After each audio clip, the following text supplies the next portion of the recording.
Okay. Bhajap म्हणजे विकास, विकास म्हणजे भाजप, हे आज सिद्ध झालेलं आहे. आम्ही प्रभाग क्रमांक 22 मध्ये भारतीय जनता पार्टीचे चारही उमेदवार मुख्यमंत्री देवेंद्र फडणवीस साहेबांच्या नेतृत्वावर विश्वास ठेवून जिल्ह्याचे पालकमंत्री, ग्रामविकास मंत्री महाराष्ट्र राज्याचे, त्यांनी सोलापूर जिल्ह्याचा जो विकासाचा गाडा चांगल्या पद्धतीने पुढे नेत आहेत. सोलापूर शहरमध्येचे तरुण तडफदार युवा आमदार देवेंद्रदादा कोटे, अक्कलकोटचे पाणीदार आमदार सचिनदादा कल्याण शेट्टी, या तिन्ही नेत्यांच्या उपस्थितीमध्ये त्यांच्या नेतृत्वाखाली भारतीय जनता पार्टीमध्ये आम्ही राष्ट्रवादी काँग्रेस पक्ष सोडून अधिकृतपणे प्रवेश केला. आणि प्रवेश झाल्याच्या नंतर भारतीय जनता पार्टीने मी असेल, माझे सहकारी नगरसेवक नागेश अण्णा गायकवाड असतील आणि आमचे चारही या ठिकाणचे उमेदवार असतील, त्यांच्यावर विश्वास ठेवून भारतीय जनता पार्टीचा अधिकृत उमेदवार म्हणून मी स्वतः किसन जाधव, माझ्या समवेत माझे सहकारी नगरसेवक नागेश अण्णा गायकवाड यांच्या सौभाग्यवती अंबिकाताई नागेश अण्णा गायकवाड, युवा सहकारी शिवराज गायकवाड यांच्या सौभाग्यवती चैत्रालीताई गायकवाड आणि माझे चौथे सहकारी दत्तात्रयजी नडगिरे, असे चारही उमेदवार आज आम्ही भरघोस अशा मताधिक्याने या ठिकाणी निवडून आलेलो आहोत. या निवडून येण्याचं श्रेय सर्वस्वी प्रभाग क्रमांक 22 मधील तमाम जनतेला मी अर्पित करतो. खरं तर ही निवडणूक ज्यावेळी सुरू झाली त्यावेळी सर्वप्रथम मी गणपती बाप्पा मोरयाला आणि तुळजापूरच्या आई तुळजाभवानीला, पांडुरंगाला, पंढरपूरच्या पांडुरंगाला आणि अक्कलकोटच्या स्वामी समर्थाला नतमस्तक होऊन या निवडणुकीची प्रचार यंत्रणा सुरू केलेली होती.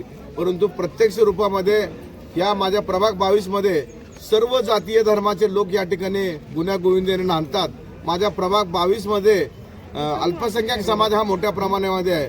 या निवडणुकीच्या निकालाच्या जी पार्श्वभूमी आहे या निकालामध्ये दिसून आलेला आहे. आम्ही राज्याचे मुख्यमंत्री आदरणीय फडणवीस साहेब असतील, महायुती सरकार असेल, राज्याचे अर्थमंत्री असतील, महायुतीचे अनेक नेतेगण असतील, यांच्या माध्यमातून मागच्या कालखंडामध्ये प्रभाग 22चा सर्वांगीण विकास करण्याचा जो प्रयत्न केलेला आहे त्या विकासाला मत या ठिकाणी प्रभाग 22च्या जनतेने दिलेला आहे.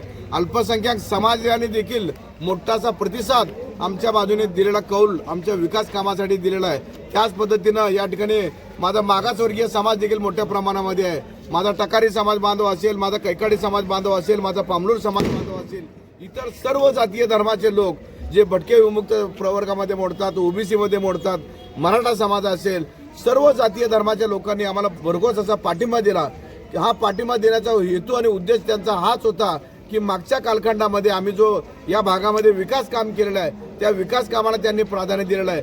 आणि येत्या 5 वर्षामध्ये सोलापूर जिल्ह्याचे पालकमंत्री जयाभाऊ गोरे असतील, युवा तरुण तडफदार आमदार देवेंद्रदादा कोटे असतील, अक्कलकोटचे आमदार सचिनदादा कल्याण शेट्टी असतील, त्याच पद्धतीने शहर उत्तरचे आमदार विजय मालक देशमुख असतील, शहर दक्षिणचे आमदार सुभाष बापू देशमुख असतील आणि भारतीय जनता पार्टी असेल, याच्या माध्यमातून आम्ही भविष्यात देखील चांगल्या पद्धतीने विकास या प्रभाग 22 साठी करणार आहोत.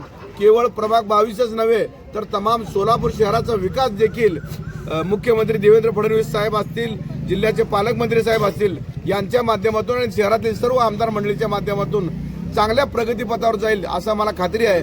आणि ही सर्व विजयश्री मी प्रभाग 22 मधील जनतेच्या चरणी अर्पण करतो. नाही भाऊ, असं एक म्हणणं आहे की किसन भाऊंना महापालिकेत मोठी संधी मिळेल.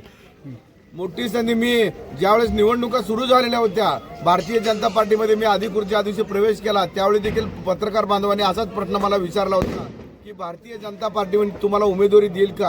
हा सर्वस्वी अधिकार माननीय मुख्यमंत्री साहेब भारतीय जनता पार्टीचे देवेंद्र फडणवीस साहेब असतील, जिल्ह्याचे पालकमंत्री गोरेभाऊ असतील, जिल्ह्यातील सर्व आमदार मंडळी असतील, राज्याचे प्रदेशाध्यक्ष असतील, ही सर्व मंडळी महापालिकेमध्ये कुणाला काय संधी द्यायचं हे भारतीय जनता पार्टी ठरवतं. या ठिकाणी निवडून आलेला उमेदवार ठरवत नाही, तर भारतीय जनता पार्टी आणि भारतीय जनता पार्टीचे सर्वस्वी नेते आदरणीय मुख्यमंत्री साहेब आणि त्यांच्या नेतृत्वाखाली पालकमंत्री साहेब यांच्या नेतृत्वाखाली आणि आपल्या बावनकुळे साहेब आणि रवींद्र चव्हाण साहेब यांच्या नेतृत्वाखाली महापालिकेच्या पदाधिकारी निवडीची प्रक्रिया होणार आहे.